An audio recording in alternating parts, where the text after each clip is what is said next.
Hello students, welcome to shiny max 10ஆம் வகுப்பு பயிற்சி 4.1ல 9வது கொஸ்டின் பார்க்கலாம். 6 மீட்டர் மற்றும் 3 மீட்டர் உயரம் உள்ள 2 செங்குத்தான தூண்கள் ஏசி என்ற தரையின் மேல் படத்தில் காட்டியுள்ளவாறு ஊன்றப்பட்டுள்ளது. அதாவது இங்க 2 தூண் கொடுத்திருக்காங்க. ஒன்னு 6 மீட்டர், இன்னொன்னு 3 மீட்டர். இந்த ரெண்டுமே ஏசி என்ற தரைக்கு மேல ஊன்றப்பட்டிருக்கு. ஓகேங்களா? எனில் ஒய்யின் மதிப்பு காண்க. இங்க ஒய் இருக்கு பாத்தீங்களா? இதோட மதிப்பு தான் நம்ம கண்டுபிடிக்கணும். QB இதோட நீளம் என்ன, அதை தான் கண்டுபிடிக்க போறோம். முதல் இந்த முக்கோணத்தை நான் வரைஞ்சிக்க போறேன். பாருங்க, இதை மறைச்சிடலாம். பாக்கி இருக்கு பாத்தீங்களா இந்த முக்கோணம். இதுல இருக்கக்கூடிய அளவுகளையும் அப்படியே எடுத்து எழுதிக்கணும். வரைஞ்சிருக்கேன் பாருங்க. இங்க மொத்தமா 2 முக்கோணம் இருக்கு. சரிங்களா? இது ரெண்டுமே வடிவொத்தவை அப்படி நம்ம நிரூபிக்கணும். எழுதிக்கலாம் படத்தில் இருந்து. ஃபர்ஸ்ட் முக்கோணத்தோட நேம் எழுதிக்கலாமா? முக்கோணம். சிறிய முக்கோணத்தை எழுதிக்கலாம் QBC. QBC மற்றும் அடுத்து பெரிய முக்கோணம்.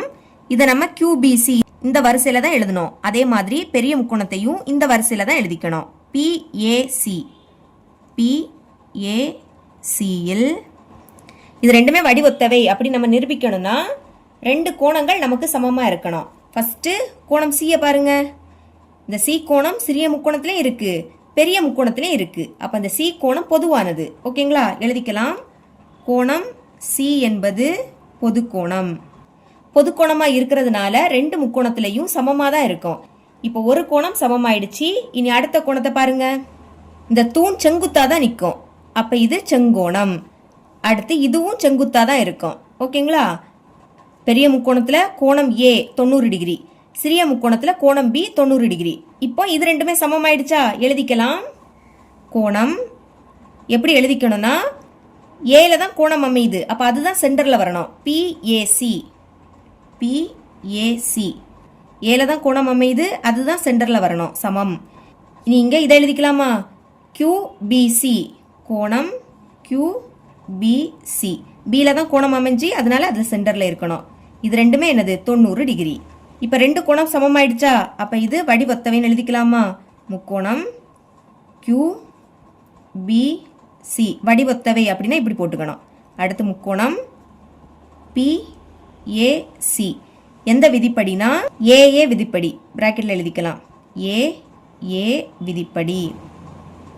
இந்த ரெண்டுமே வடிவொத்த முக்கோணமா இருக்கிறதுனால ஒத்த பக்கங்களோட விகிதம் சமமா இருக்கும். அதை எழுதிக்கலாம். ஃபர்ஸ்ட் இது ரெண்டையும் எடுத்துக்கலாம். QB பைக்கு கீழே இங்க உள்ள ஃபர்ஸ்ட் ரெண்டும் PA சமம். இனி அடுத்த ரெண்டும் BC பை இங்க உள்ள லாஸ்ட் ரெண்டும் AC. மதிப்பை பிரதியிடுங்க. QBயோட மதிப்பு என்னது? Y பைக்கு கீழே PA இதோட மதிப்பு 6 மீட்டர். 6ன்னு எழுதிருங்க. சமம் BC இதோட மதிப்பு தெரியாது, அது அப்படியே இருக்கட்டு. ACயோட மதிப்பும் தெரியாது. இது இப்ப சமன்பாடு 1ன்னு எடுத்துக்கலாம். அடுத்த புக்கை பாருங்க. இனிதான் இந்த முக்கோணத்தை வரைஞ்சிக்க போறேன். சரிங்களா? இதை மறைச்சிடலாம். இந்த முக்கோணம் இதை அப்படியே வரைஞ்சிருங்க. இங்க வரைஞ்சிருக்கேன். இப்போ இந்த 2 முக்கோணமும் வடிவொத்தவை அப்படி நம்ம நிரூபிக்கணும். எழுதிக்கலாம் படத்தில் இருந்து. ஃபர்ஸ்ட் சிறிய முக்கோணத்தை எழுதிக்கலாம். QBA முக்கோணம் QBA மற்றும் அடுத்து பெரிய முக்கோணம் RCA. இதை நம்ம QBA இப்படி எழுதணும். அதே மாதிரி அதையும் RCA இப்படிதான் எழுதிக்கணும். RCAல் வடிவொத்தவைன்னு நிரூபிக்கணும்னா 2 கோணங்கள் நமக்கு சமமா இருக்கணும். இங்க A கோணத்தை பாருங்க. இந்த A கோணம் சிறிய முக்கோணத்திலேயும் இருக்கு, பெரிய முக்கோணத்திலேயும் இருக்கு. அப்ப எழுதிடலாமா? கோணம் A என்பது பொதுக்கோணம். பொதுக்கோணமா இருக்கிறதுனால 2 முக்கோணத்துக்கும் அது சமமா தான் இருக்கும். இனி இது தூண், கண்டிப்பா அது செங்குத்தா தான் இருக்கும். அதே மாதிரி இதுவும் செங்குத்தா தான் இருக்கும். இப்ப இதை எழுதிக்கலாமா? கோணம் Bல தான் அமையுது. அப்ப இது சென்டர்ல வரணும். QBA எழுதிருங்க. QBA சமம் கோணம் இதை எழுதிக்க போறோம். RCA ரெண்டுமே என்னது? 90 டிகிரி. இப்ப 2 கோணம் சமம் ஆயிடுச்சா? therefore இந்த முக்கோணத்தை எழுதிக்கோங்க. முக்கோணம் QBA வடிவொத்தவை அப்படின்னா இப்படி எழுதிக்கணும். முக்கோணம் RCA எந்த விதிப்படினா AA விதிப்படி எழுதிருங்க.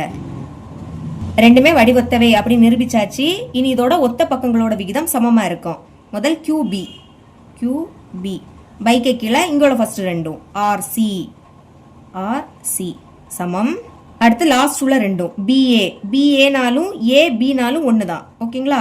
ஏபி பை இங்கே உள்ள லாஸ்ட் ரெண்டும் சிஏனாலும் ஏசினாலும் ஒன்று தான். ஏசி. மதிப்பை பிரதியிடுங்க. கியூபி. கியூபியோட மதிப்பு என்னது? ஒய். அப்போ அதுக்கு பதில் ஒய்ன்னு எழுதிக்கலாம். பை இனி ஆர்சி.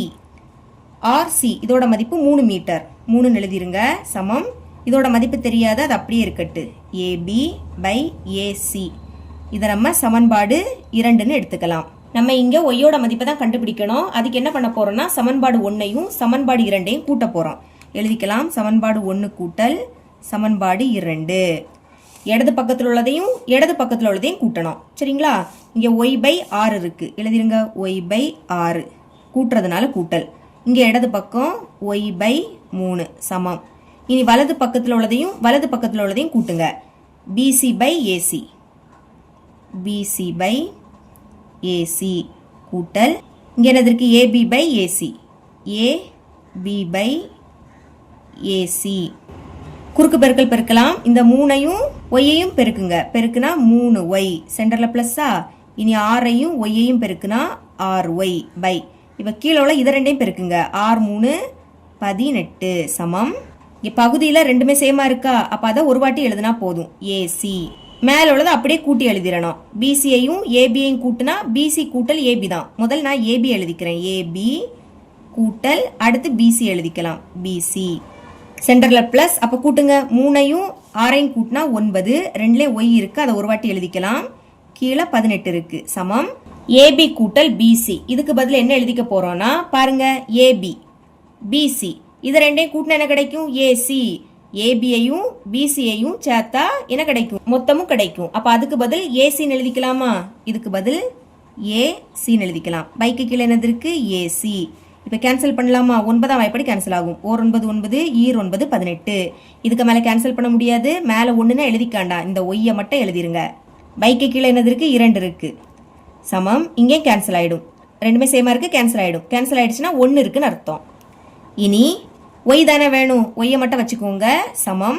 கீழே உள்ள 2ஐயும் இந்த 1ஐயும் பெருக்கலாம். பெருக்குன்னு என்ன கிடைக்கும்? ஈர் 1 2. நமக்கு எல்லாமே மீட்டர்ல கொடுத்துருக்காங்க. அப்ப இதையும் மீட்டர்ல தான் எழுதிக்கணும். ஃபைனலா ஒய்யோட மதிப்பை கண்டுபிடிச்சிட்டோம். இவ்வளவுதான் இந்த சம்.